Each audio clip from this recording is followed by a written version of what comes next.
This channel does not promote any violent, harmful, or illegal activities. All content provided by this channel is meant for an educational purpose only.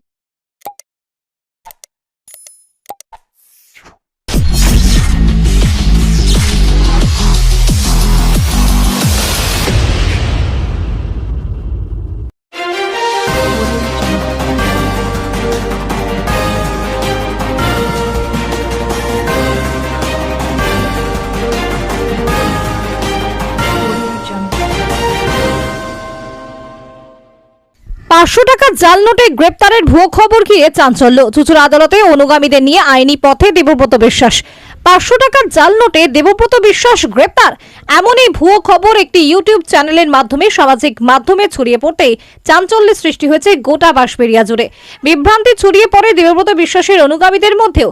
দুদিন আগে ইউটিউবে প্রকাশিত এক ভিডিওতে ওই মিথ্যা দাবি করা হয় এবং সেখানে দেশের প্রধানমন্ত্রী নরেন্দ্র মোদী, অমিত শাহ, উত্তরপ্রদেশের মুখ্যমন্ত্রী যোগী আদিত্যনাথ সহ বাঁশবেড়িয়ার প্রাক্তন বিজেপি প্রার্থী দেবব্রত বিশ্বাসের ছবিও ব্যবহার করে বিভিন্ন বিভ্রান্তমূলক রাজনৈতিক কথা উল্লেখ করা হয়।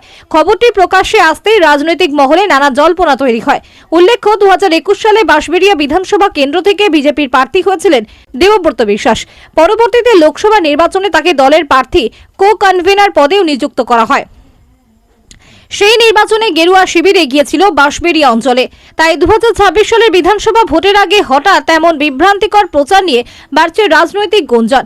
এই পরিস্থিতিতে নিজেই মুখ খোলেন দেবব্রত বিশ্বাস। তিনি জানান যে ইউটিউবার মিথ্যে তথ্য ছড়িয়ে আমাকে এবং আমার দলকে বিভ্রান্ত করার চেষ্টা করছে, তার বিরুদ্ধে আমি আইনি ব্যবস্থা নিলাম। আজ চুঁচুড়া আদালতে আমি এই বিষয়ে ডিফরমেশন কেস ইউটিউবার নামে দিলাম। তিনি আরো জানান, প্রশাসনকে বিষয়টি অবহিত করা হয়েছে এবং তিনি আশা করছেন খুব শীঘ্রই এই ভুয়ো প্রচারের নেপথ্যে কারা রয়েছে তা প্রকাশ্যে আসবে। এই বিষয় প্রসঙ্গে হুগলি বিজেপি সাংগঠনিক জেলার সভাপতি গৌতম চ্যাটার্জি বলেন, আমি আপনাদের আজ বিষয়টি জানতে পারলাম। যদি এটি হয়ে থাকে তাহলে দেবব্রত বিশ্বাস যে আইনি পথে হেঁটেছে তাকে আমি সাধুবাদ জানাই। আমি এই বিষয়ে তার সঙ্গে পরবর্তী সময় কথা বলবো। চুঁচুড়া থেকে আদির রিপোর্ট, আমার কলকাতা নিউজ। আজকে আমরা হঠাৎ গত পরশুদিনকে আমরা দেখি যে একটি ইউটিউবে আতে ঘা নামে, সেখানে প্রধানমন্ত্রী নরেন্দ্র মোদীজি, যোগীজি তাদের নামেও অপপ্রচার করছে এবং সাথে ব্যক্তিগতভাবে আমার নামে একটি ফেক নিউজ যেখানে দেখা যাচ্ছে আমার নাম নিয়ে প্রচার করছে এবং ফটো দিয়ে আমার যে 500 টাকা জাল নোট নিয়ে নাকি আমি ধরা পড়েছি, গ্রেপ্তার হয়েছি।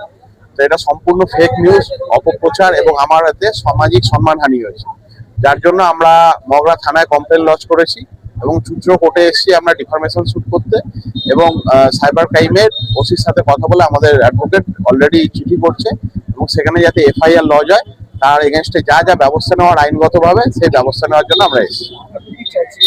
আমি চাইছি ওই ইউটিউবটি যে চালান তার যাতে উপযুক্ত শাস্তি হোক এবং আমাদের যে সামাজিক সম্মানহানি হয়েছে, আমার এবং আমাদের দলের যে সম্মানহানি হয়েছে তার এগেনস্টে যা যা আইনি ব্যবস্থা নেওয়া যায় এবং কঠোর থেকে কঠোরতম শাস্তি চাই।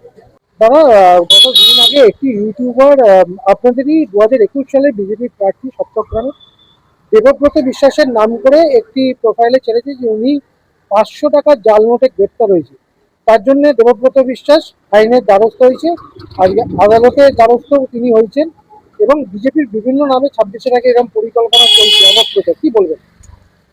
আমি ব্যাপারটা জানি না, তার কারণ আমি গতকাল ছিলাম না, আমি দেখলাম তারপর আজকে।